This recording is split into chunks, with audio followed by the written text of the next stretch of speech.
Léon at the Olympic School, Volume 2, Money. Chapter 1.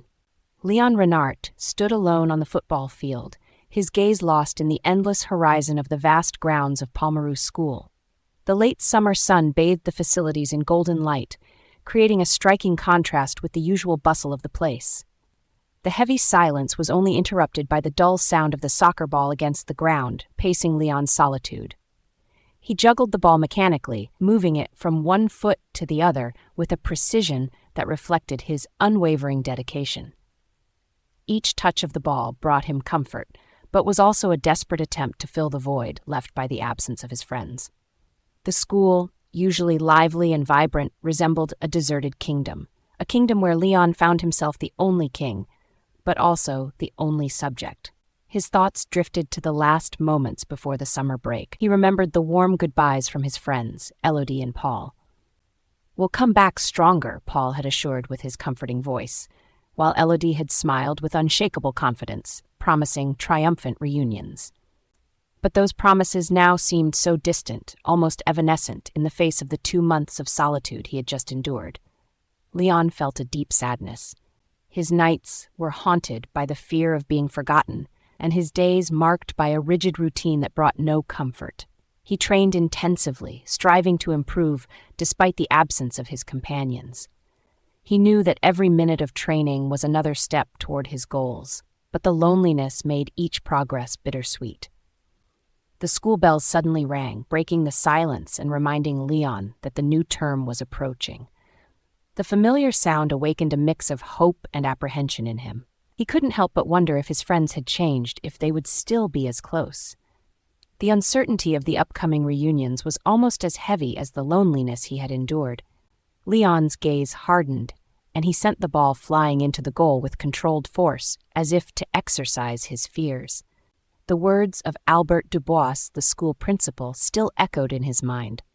"Perseverance is the key to success." Léon clung to this motto like a lifeline, determined not to let his fears take over. As he headed toward the locker rooms, the sun began to set, tinting the sky with shades of orange and purple. The shadows lengthened, creating a play of light and darkness that seemed to symbolize Léon's internal struggles. He knew that the days to come would be filled with challenges, not only athletic but also emotional. But he was ready. For him, Palmaroux was not just a place of sports education. It was also a refuge, a place where he had found a family, friends, and a reason to excel. As he walked through the empty corridors, Léon felt a renewed determination. He was going to show everyone, including himself, that he was capable of overcoming obstacles, even those imposed by loneliness and fear. The locker room lights flickered as he entered, as if to welcome his return. The school seemed to come back to life, ready to welcome its budding champions again. Léon sat on a bench, wiping the sweat from his forehead. He looked around, absorbing every detail of the familiar locker room. "Soon," he murmured to himself, "soon, they will all be back." And with that comforting thought, he stood up, ready to face a new year at Palmaroux, more determined than ever. The school corridors were alive again, resonating with the laughter and joyful cries of students reuniting after the long summer break. The school walls, so silent during the past 2 months, seemed to vibrate with renewed energy, each corner witnessing reunions and enthusiastic hugs. Léon, his heart pounding, arrived early that morning. His footsteps echoed lightly in the still, partially empty corridors. A palpable nervousness enveloped him as he watched the reunions of other students. He stood near his locker, watching with a touch of anxiety as each familiar face passed by. What if Elodie and Paul had forgotten him? What if their promise to come back stronger was just an empty word, quickly swept away by the distractions of summer? Lost in his troubled thoughts, Léon was suddenly pulled from his worries by a joyful voice. "Léon, Elodie Granier?" Her blonde hair flying behind her, ran toward him, followed closely by Paul Vasseur, imposing and smiling. Before he could react, Elodie had enveloped him in a warm hug. "I missed you," she said with a radiant smile, her eyes sparkling with happiness. Paul arrived next and, with a friendly pat on the shoulder, welcomed Léon into a brotherly embrace. "We're back and ready to fight," added Paul, his comforting voice instantly dispelling Léon's fears. An immense relief washed over him, sweeping away the shadow of loneliness that had accompanied him all summer. The trio was reunited again, and that simple truth was enough to rekindle hope in Léon. However, their happiness was short-lived. A few hours later, the students were gathered in the great hall for a special assembly.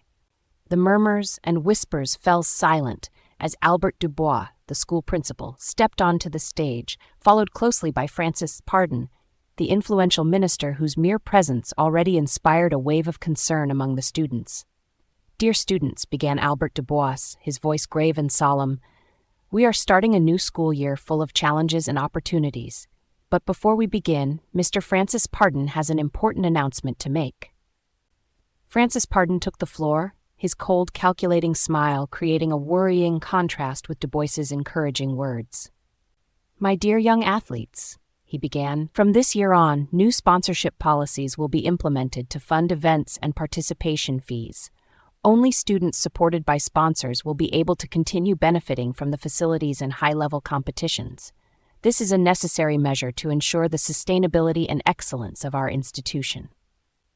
A heavy silence fell over the assembly. The students' faces were painted with various emotions: worry, anger, resignation. Léon could feel the tension intensify around him. Students from modest backgrounds like him exchanged worried glances, while those from more privileged backgrounds like Damien Malesherbes displayed satisfied, almost triumphant smiles. At the end of the assembly, Léon, Élodie, and Paul found themselves in an isolated corner of the hall. Their faces, usually joyful, were now marked by concern. "This is a disaster," murmured Élodie, her voice trembling with indignation.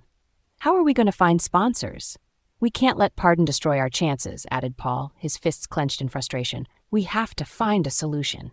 Then, observing Damien and his cronies from afar, he added, "I'm sure for them it's easy. Mom and Dad will pay for their sponsors." Léon took a deep breath. "We have no choice. We must fight for our place here. No matter what it takes, we will find a way to counter these new rules."